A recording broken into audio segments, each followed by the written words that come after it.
오늘 본문도 똑같은 말을 반복해서 하고 있어요. 그러면서 왜 성경은 똑같은 말을 반복하고 있을까? 왜 그럴까요? 여러분이 유년기를 생활을 하셨을 때 한번 이렇게 잘 생각해 보세요. 부모님의 잔소리가 매일매일 새롭나요? 안 그렇죠. 부모님의 잔소리는 똑같은 거를 반복해서 해요. 왜 그러냐면 그것이 나쁜 습관이기 때문일 거거든요. 성경은 우리에게 나쁜 습관을 고치라고 얘기합니다. 나쁜 관습을 고치라고 얘기합니다. 어떻게 보면 우리가 생각하는 것보다 더 심각하게 우리의 DNA 안에 이것들이 있는 것 같아요. 그러니까 우리는 머리로 우리가 이해하는 것과 우리의 행동과 삶에서 드러나는 것들의 괴리감이 있는 것 같아요. 우리 머리로는 그래 맞아. 행위로 구원받는 것이 아니라 믿음으로 하나님의 선물로 은혜로 구원을 받는 거야. 이거는 우리가 너무 쉽게 이해하고 있고 인정하고 있고 우리가 고백을 해요. 그러나 우리의 삶 속에서 행해지는 원리, 믿음의 원리는 행위에 근거한다라는 거죠. 그러니까 이러한 습관, 이러한 관습이 그냥 한 번 들어서 없어질 것이 아니라 어떻게 보면 우리의 그 DNA 안에 아주 깊숙하게 침투해 있고 완전히 고정되어 있다는 사실을 우리가 인정해야 된다는 거죠. 만약에 그것을 인정하게 된다면 나쁜 습관은 뭐 어떻게 바꿀 수 있죠? 좋은 습관으로 바꿔야 되는 거예요. 그러니까 좋은 습관이 되기 위해서는 어떻게 되죠? 반복적이어야 된다는 거죠. 그러니까 오늘 이 노마서를 통해서 저에게 들려지는 이 이야기를 그래 또 반복이야. 맨날 똑같은 말만 해. 이렇게 들으시지 말고 우리의 모습을 보고 이제는 어떻게 하면 이 원리가 이 논리가 이 증거가 우리의 좋은 습관으로 바뀌는지를 저와 여러분이 경험하셨으면 좋겠어요. 만약에 그것을 경험하게 된다면 우리의 좋은 습관을 통해서 하나님을 찬양하고 하나님께 영광 돌리고 하나님의 주시는 것들을 풍요롭게 누릴 거예요. 그것을 누가 우리에게 보여줬냐면 우리의 신앙의 선배들이 보여줬어요. 마틴 루터가 정말 행위의 근거에서 스스로 채찍질하고 스스로 고민하고 스스로 좌절하는 가운데 로마서를 읽고 그가 깨달음을 느끼자 어떻게 해요? 그의 인생이 감사와 기쁨으로 변했거든요. 자유함을 경험했어요. 사랑하는 성도 여러분, 저는 이 로마서를 통해서 우리가 자유함을 경험했으면 좋겠어요. 우리가 하늘로부터 오는 기쁨을 경험하셨으면 좋겠어요. 그래서 죄 사함의 기쁨, 죄 용서의 능력, 천국의 삶을 경험하는 저와 여러분이 됨으로 말미암아 이 공동체가 살아있는 이 공동체가 하나님의 능력을 나누는 아름다운 공동체가 되기를 소원합니다. 오늘 본문을 이렇게 시작합니다. 그런즉. 그러니까 그런즉이라는 말은 그 전에 이야기됐던 논리를 이끌고 가는 거죠. 사도 바울이 뭐라고 얘기했죠? 내가 자랑할 것이 하나도 없다고 얘기했어요. 오직 누구만 자랑할 수밖에 없어요. 하나님의 은혜를 자랑할 수밖에 없어요. 하나님의 선물을 자랑할 수밖에 없어요. 유대인들은 뭐를 자랑했었죠? 율법과 할례를 자랑했었어요. 자기들의 행위, 자기의 존재의 표징들을 자랑을 했었어요. 현대를 살아가는 우리들도 늘 그렇죠. 우리가 자랑할 것들, 우리가 갖고 있는 것들이에요. 우리가 경험한 것들이에요. 우리가 잘하고 있는 것들을 자랑할 때가 많아요. 근데 놓치고 있는 것이 뭐냐면 근본을 놓치고 있는 거죠. 우리로 하여금 잘하고 있는 신앙생활을 하고 있는 그것들의 근본이 내가 아니라 누구라는 거죠? 예수 그리스도의 십자가라는 거죠. 그래서 사도 바울이 뭐라고 얘기하죠? 나는 십자가의 보혈밖에는 자랑할 것이 없다. 십자가의 능력밖에는 자랑할 것이 없다고 사도 바울이 고백하는 거예요. 사도 바울이 여러분 자랑할 게 왜 없었을까요? 자랑할 게 많아요. 사도 바울도 참 그의 말 속에 왔다 갔다 하는 것이 많아요. 왜 그러면 답답하니까 왜 이렇게 못 알아들으니까 사도 바울이 얘기하는 거죠. 자랑하고자 하면 내가 자랑할 것이 너희보다 더 많다. 그럼에도 불구하고 내가 자랑하지 않는다. 왜요? 그 자랑하고자 하는 것들을 다 무력화시키고 그것의 원인이 누구라고요? 예수 그리스도의 십자가밖에 없다라는 것을 이야기하고 있는 거죠. 그렇기 때문에 4장 1절은 그것들을 증거하고 있는 논리를 적용하면서 한 인물을 끌고 와요. 그 인물이 누구냐면 아브라함이에요. 참, 그 사도 바울은 논리로서 그 이스라엘 백성들을 지적하고 있는 거예요. 왜 그러냐면 이스라엘 백성들에게 자랑거리가 누구죠? 아브라함이 자랑거리예요. 그들의 조상이고 믿음의 조상이고 그들의 은혜가 아브라함으로부터 시작되었다고 그들은 확신을 했거든요. 율법과 할례가 있었을 때 할례는 누구에게 주어졌던 거야? 아브라함에게 주어졌던 거야. 율법은 누구에게 주어졌던 거예요? 모세에게 주어졌던 거예요.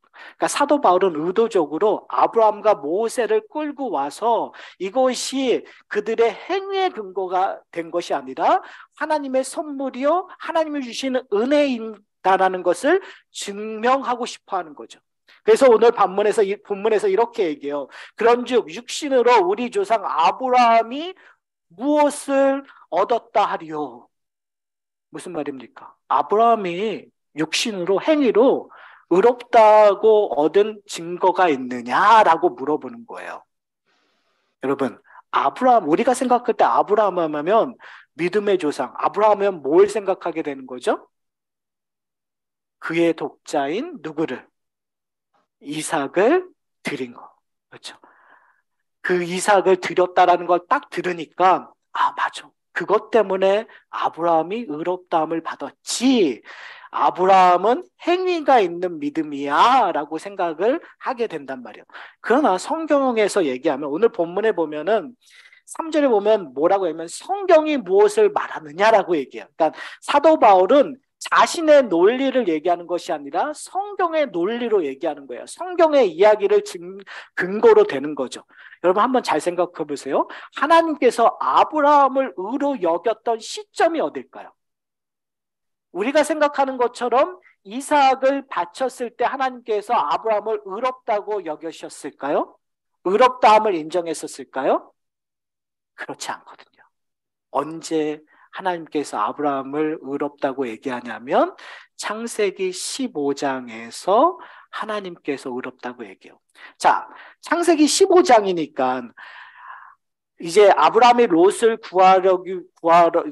그 가나안 연합군을 통해서 롯을 구하러 오는 그 시점이 끝나고 승리를 쟁취한 그 시점이거든요.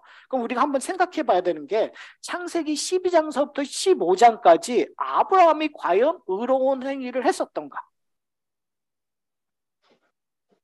우리가 딱 생각했을 때 있어요 라고 할 수 있는 사건이 하나가 있죠. 하나님께서 갈대아우르에서 아브라함 가정을 불렀을 때 그가 모든 것을 버리고 떠났더라라고 얘기하고 있잖아요. 그러니까 거기 의로운 게 있다고 우리는 생각할 수 있잖아요. 근데 성경은 재밌게도 아브라함이 떠나긴 떠났는데 곧장 가나안 땅으로 갔나요, 안 갔나요? 안 가요. 하란에 머물러요. 그러니까 그것을 완벽한 순종 행위라고 보기에도 어려워요. 또 하나 보면은 가나안 땅에 도착했는데 가나안 땅에 도착하자마자 어떤 일이 일어나죠? 가뭄이 들어요. 그러면 의로운 사람은 어떻게 해야 돼요? 하나님을 믿고 하나님을 의지하고 그 하나님께서 그 문제를 해결할 거라고 생각하고 약속의 땅인 가나안 땅에 있어야 될까요? 안 있어야 될까요? 있어야 되잖아요. 그런데 성경에서는 뭐라고 얘기하죠? 그가 어디로 갔다? 애굽으로 갔다고 얘기해요. 왜요? 애굽에는 뭐가 있으니까요? 음식이 있으니까요. 뭘 더 의지한 거예요? 하나님을 더 의지한 거예요? 세상의 것들을 의지한 거예요? 세상의 것들을 의지한 거예요. 그러면 아브라함이 과연 의로운 행위를 했나요? 더군다나 더 심각한 건 애굽에서 자기 목숨을 연명하려고 자기 목숨을 생각해서 어떤 일들을 하죠? 자기 아내 사라를 뭐라고 얘기하죠? 누이라고 얘기해요. 아니 의로운 존재가 아니라 오히려 그냥 정말 남자로서 가장 할 수 없는 일들을 치욕적인 일들을 해버린단 말이에요. 과연 우리는 아브라함을 의인이라고 얘기할 수 있을까요? 창세기 12장서부터 15장에는 아브라함이 의로웠다고 우리가 얘기할 수 없어요. 특별히 아브라함의 가장 절정이 14장에서 롯을 구하기 위하여 380명의 권속들을 끌고 가갖고 소위 말한 가나안 연합군들과 싸워서 승리하는 거예요. 어떻게 보면 그 느낌이 어떤 느낌이냐면요. 이 가나안 땅에 나그네처럼 아무런 힘없이 살다가 갑자기 왕들을 제압하는 승리자가 돼버리는 사건이에요.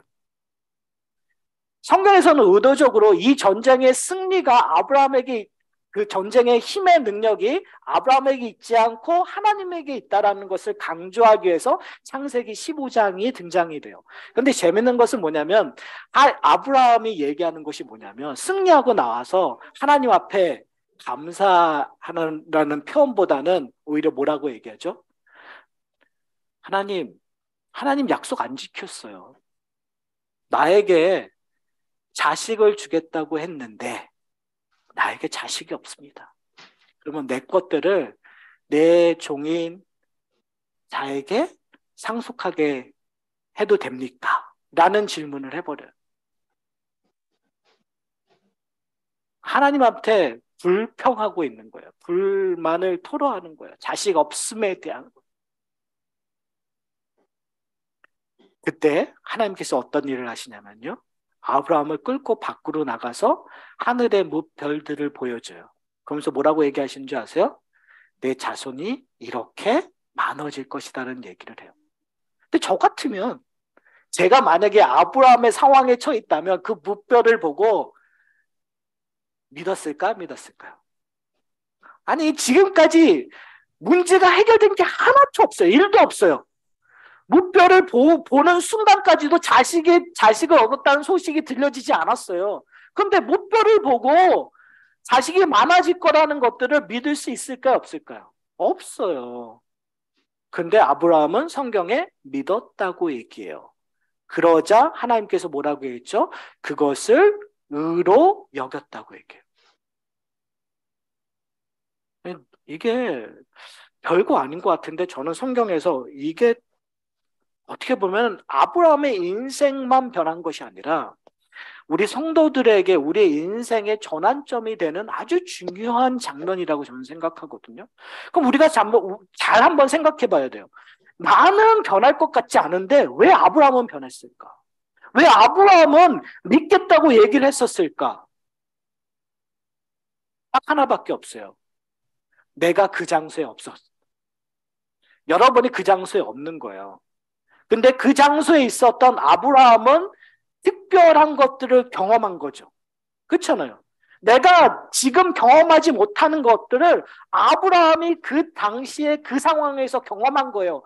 그리고 나서 믿겠다고 얘기할 수밖에 없는 거죠. 근데 성경에는 이런 일들이 종종 일어나요. 아브라함에게만 일어나는 것이 아니라 종종 일어나요. 어떨 때요?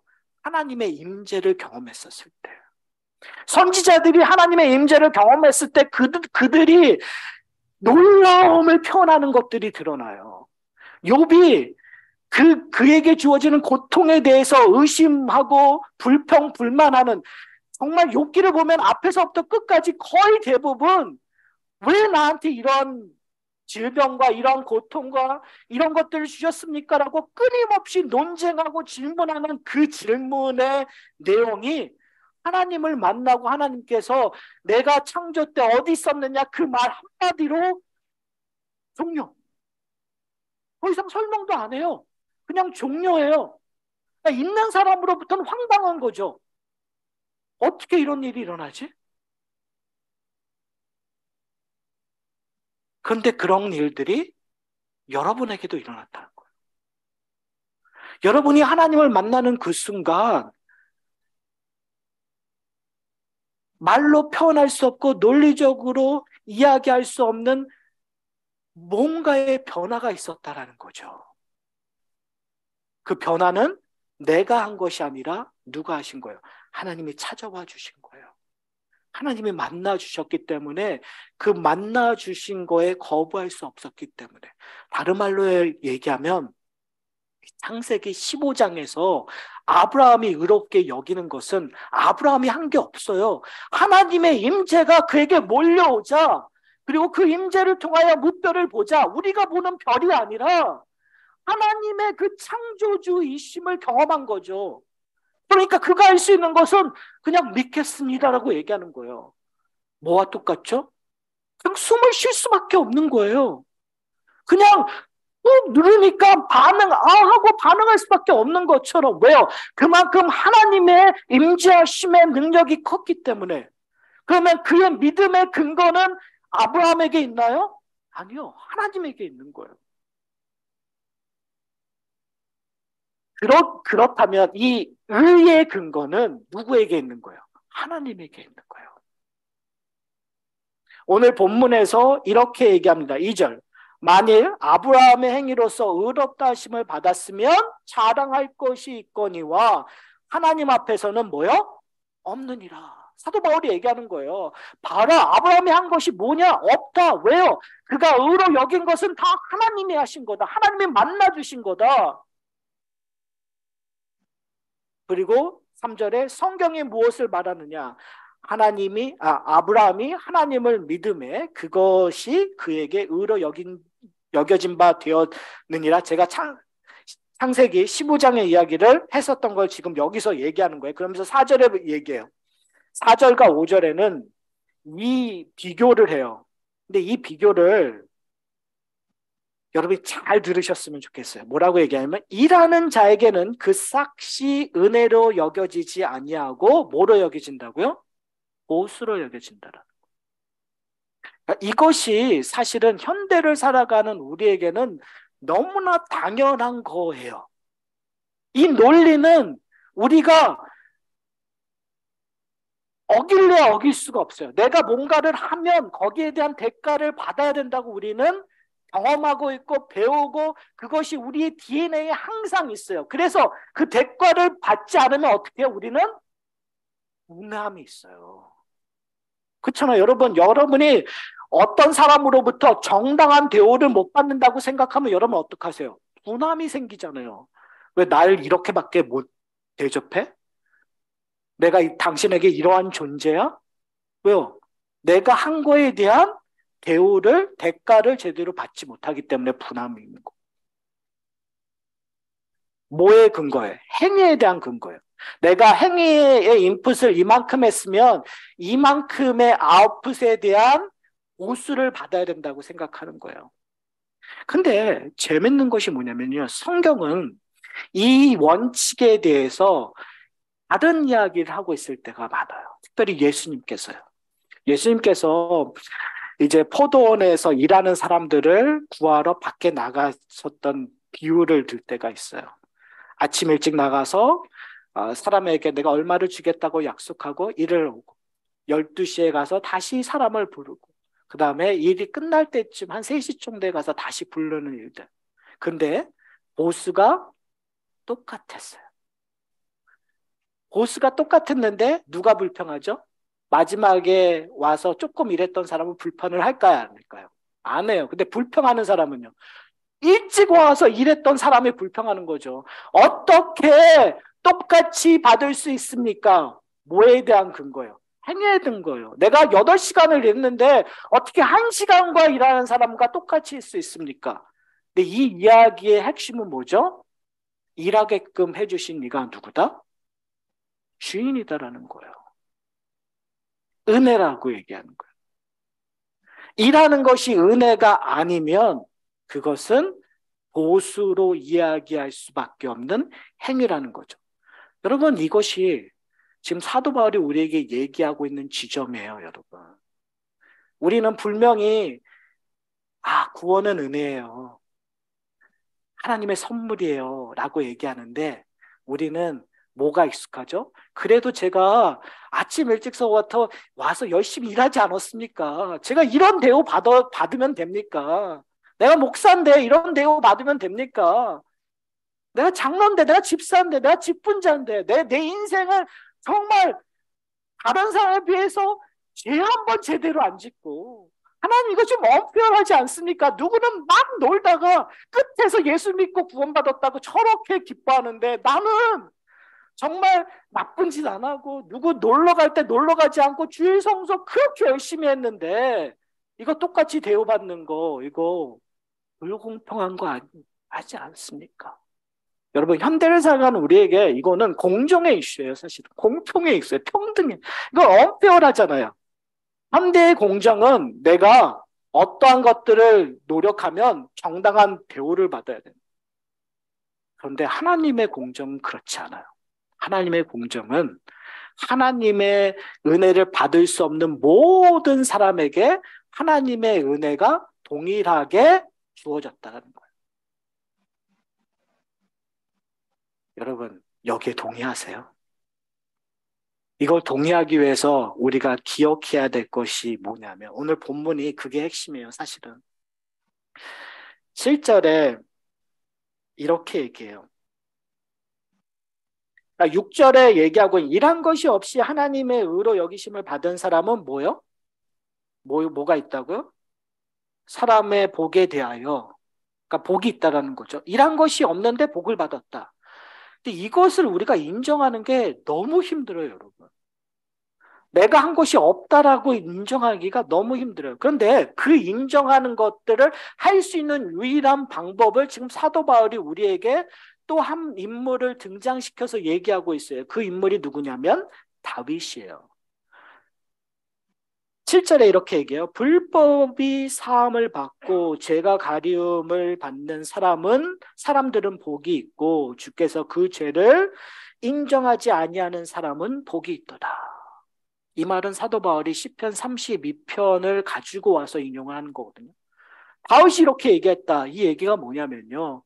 다윗이 밧세바와 간통한 다음에 밧세바의 남편 우리아를 전쟁의 앞에다가 세워요. 그리고 나서 우리아가 죽어요. 근데 다윗은요. 그것을 죄라고 여기지 않았어요. 밧세바와 간통한 것들은 우리가 볼 땐 죄잖아요. 근데 그는 왕이니까 내가 좋아하는 사람, 내가 내 것으로 만드는 거 뭐가 문제야? 라는 식으로 했을 수도 있겠죠. 근데 길티가 있으니까 어떻게 해요? 이것을 모든 걸 해결하기 위해서 그의 남편 우리아를 전방으로 보내서 죽인 거예요.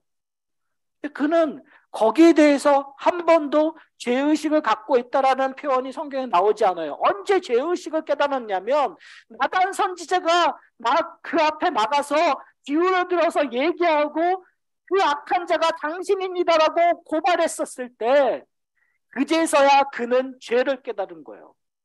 다른 말로 얘기하면 우리식으로 얘기하면 우리가 세상에 갔을 때 세상식대로 살아요. 세상에서도 다 하는데 세상에서도 이거 거짓말하는 거, 선한 거짓말하는 거 괜찮아. 다른 사람 속이는 거 괜찮아. 이런 식으로 내가 성공하기 위해선 이런 거를 다 거쳐야 돼. 라는 것들이 정당화되는 세상에서 살고 있어요. 죄로 여긴 적이 한 번도 없어요.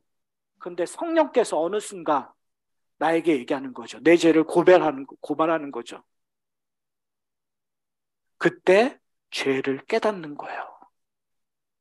크건 작건 상관이 없어요, 여러분. 큰 죄, 지금 우리가 다윗에 얘기하니까 다윗과 같은 큰 죄 내가 안 졌어. 이렇게 생각하지 마시고요. 여러분의 죄, 나만이 아는 죄, 그 죄를 성령께서 고발했었을 때 우리가 여겨야 되는 것이 뭐냐면, 내가 죄이군.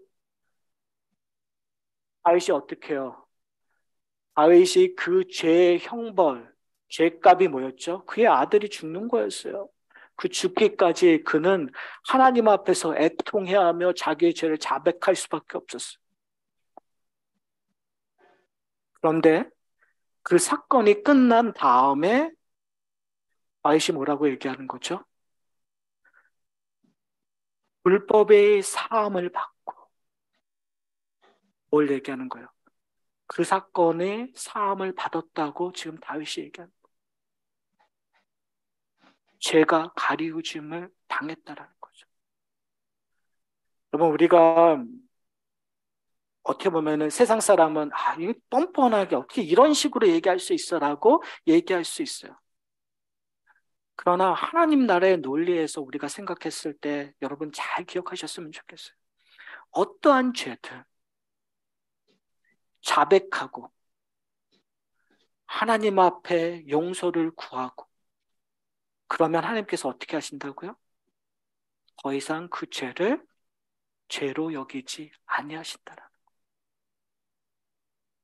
그런 자에게는 복이 있다고 얘기합니다. 사랑하는 성도 여러분, 우리는 어떠한 삶을 살고 있습니까?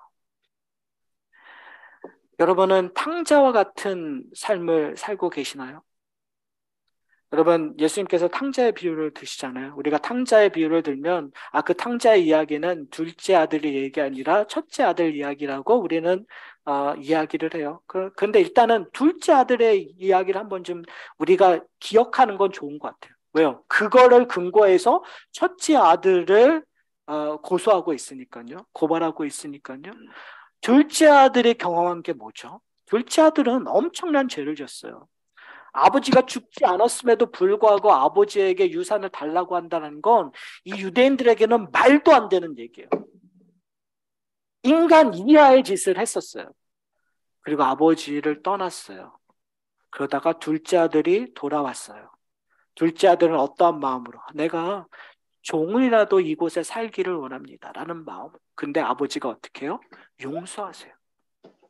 잔치를 벌여요. 뭐예요? 더 이상 그의 죄를 생각하지 않으시겠다는 거예요. 뭐에 대한 얘기예요? 용서에 대한 이야기. 사랑하는 성도 여러분, 여러분은 오늘 본문에서 이야기하고 있는 이 행위에 근거한 것이 아니라 은혜라는 것, 그걸 이해하기 위해서는 뭘 경험하셔야 되냐면 내 죄의 용서함을 경험하셔야 돼요. 죄 사함을 경험하셔야 돼요. 그래야 행위에 근거한다라는 거에서 나오실 수 있는 거예요. 좋은 습관이라는 것은 나쁜 습관은 계속 나의 행위에 근거해서 나의 구원과 나의 기쁨과 나의 능력을 증명하려고 하는 거예요. 행위에 근거해서 내가 얼마나 하나님 앞에 뭔가를 해드렸냐에 근거해서 나의 구원이 왔다 갔다 하고 구원의 확신이 왔다 갔다 하고 내 영적인 분위기, 내 영적인 감성, 내 영적인 모든 능력이 거기에 왔다 갔다 한다면 그것은 나쁜 습관이에요.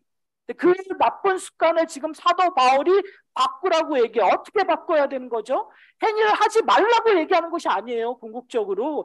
행위는 해야 돼요. 왜요? 하나님이 원하시는 것이니까. 하나님의 백성은 하나님이 원하시는 행위를 해야 돼요. 근데 그것을 좋은 습관으로 바꾸기 위해서의 아주 중요한 포인트가 뭐냐면 죄 사함의 용서를 경험하라는 거예요. 어디까지 죄를 사해 주신 거? 다윗의 죄까지 사해 주신 거. 여러분, 가인과 다윗의 차이가 뭔지 아세요? 가인은 회개하지 않았어요. 근데 다윗은 회개하는 거예요. 왜 우리가 겉모양만 번듯한 기독교인처럼 살고 있는가? 우리 자신이 철저하게 하나님 앞에 회개하고 있지 않다라는 거예요. 회개한다라는 건 내가 끊임없이 되돌리려고 하는 노력이에요. 제가 말씀드렸죠, 처음에. 습관은 끊임없이 우리를 붙잡는 거야. 나도 모르는 사이에 나쁜 습관. 여러분 한번 잘 생각해 보세요. 여러분의 몸에 좋은 음식을 먹습니까? 몸에 나쁜 음식을 드세요. 대부분의 사람들이 몸에 나쁜 음식을 너무 자연스럽게 들어요. 그럼 어떻게 해야 돼요? 몸에 좋은 음식을 먹기 위해서는 노력을 해야 되나요? 안 해야 돼요? 끊임없이 노력해야 돼요. 좋은 습관을 걸어야 돼요. 내가 싫어도 해야 돼요. 다른 말로 얘기하면 우리는 신앙생활에서 좋은 습관을 들이기 위해서 노력하고 계십니까, 여러분? 내가 내 죄를 맞닥뜨리고 내 죄를 통하여 하나님 앞에 나가서 회개하고 있나요? 아니면 습관적인 생활만 하고 있나요? 이제 설교를 마칠게요. 습관적인 행동이 뭔가 이렇게 제가 고민해 보니까요. 여러분 씻기도 어떻게 하세요? 기독교인의 가장 티피컬한 습관적인 것들은 씻기도를 하긴 해요. 그것도 빠짐없이 하시더라고요. 근데 어떻게 해요? 잃어봤자 하나님 음식 주신 거 감사합니다. 그렇죠? 음식을 주신 하나님께 기도한다는 정답은 알아요. 근데 그걸 해야 돼요. 습관인데 어떻게 해요? 그냥 하는 거죠. 돼버린 거예요. 그러니까 식기도 할 때 왜 감사한지도 모르고 그냥. 근데 잘 생각해 보세요. 이런 식기도 같은 습관이 우리 가운데 얼마나 많은가. 우리가 변화해야 되는 건 뭐냐면 좋은 습관으로 변해야 되는 거죠. 어떻게 해요? 내 죄를 깨닫는 거예요, 여러분.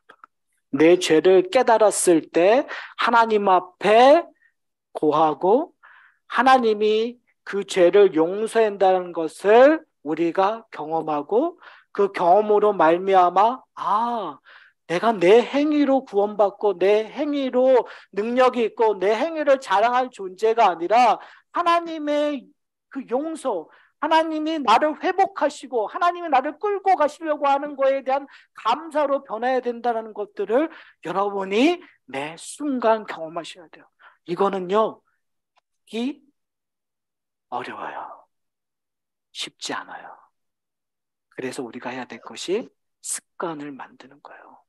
이런 습관을 만들기 위해서 우리가 어떻게 해야 될까요? 우리를 바라보는 시간들이 있어야 될 것 같아요. 우리를 바라보는 시간들은 어떻게 주어질까요? 성경에서 항상 늘 얘기하는 것이 뭐냐면 좋은 습관은 성령의 도우심 없이는 불가능하다고 얘기하는 것 같아요. 성령의 도우심 없이는 주일 예배 참여하기 어려워요. 성령의 도우심 없이는 아침에 일어나서 묵상하기 어려워요. 성령의 도우심 없이는 내가 찬양하기 힘들어요. 성령의 도우심 없이는 내가 기도하기 어려워요. 성령의 도우심 없이는 성경 공부하기 힘들어요. 성령의 도우심 없이는 주 안에서 교제하기 힘들어요. 사랑하는 성도 여러분, 우리가 해야 될 첫 번째는 내 힘을 의지하는 것이 아니라 성령의 도우심을 기도하는, 성령의 도우심을 간구하는 데서부터 시작되는 습관을 갖추기를 소원합니다. 그래서 오늘 이 사도 바울이 우리에게 얘기하는 것처럼 아브라함에게 온전함이 있던가? 아브라함의 행위가 과연 의롭던가? 그 질문을 여러분에게 한번 해보세요. 나의 행위가 과연 옳은 적이 있었던가? 내가 내 의로움이 하나님을 만족시킨 적이 있었던가? 답이 뭐 해야 된다고요? 없다. 이거 인정하기 너무 힘들어요. 왜요? 내 인생, 내 믿음이 다 무너지는 것처럼.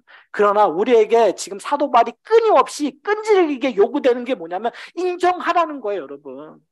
내가 없어질 것, 무너질 것 같은 그 순간을 인정하고 하나님, 내겐 아무것도 없습니다라고 고백하는 그 순간 뭐로 채워지는 거죠? 하나님의 은혜로 채워지는 거예요.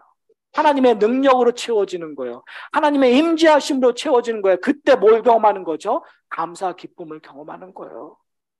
여러분, 이 일들이 매 순간순간 쌓여지기를 소원합니다. 그때 우리 가운데 놀라운 능력들이, 놀라운 기쁨들이, 놀라운 감사가 나올 거예요. 근데 그 감사는 어떤 지점을 지나가냐면요. 나의 고난의 지점을, 나의 연약함의 지점을 지나가야 돼요. 이렇게 얘기하고도 조금 있다 아내와 말다툼하는 나를 발견해야 돼요. 이렇게 조금 하다가 내가 세상에 정말 세상을 이겨내는 존재가 아니라 세상과 타협하고 있는 나 자신을 발견해야 돼. 내가 늘 죄에서 싸워 이기는 것이 아니라 내가 죄와 싸워서 좌절하고 실패하고 있는 나를 발견할 때 거기서 하나님의 백성들은 끝나는 것이 아니라 뭐 하는 거죠? 하나님의 용서를, 하나님의 은혜를, 하나님의 긍휼하심을, 자비하심을 경험하는 거예요. 사랑하는 성도들. 그것이 우리 가운데 풍성하게 있기를 소원합니다. 그 은혜를 서로 나누는 저와 여러분이 되기를 소원합니다. 함께 기도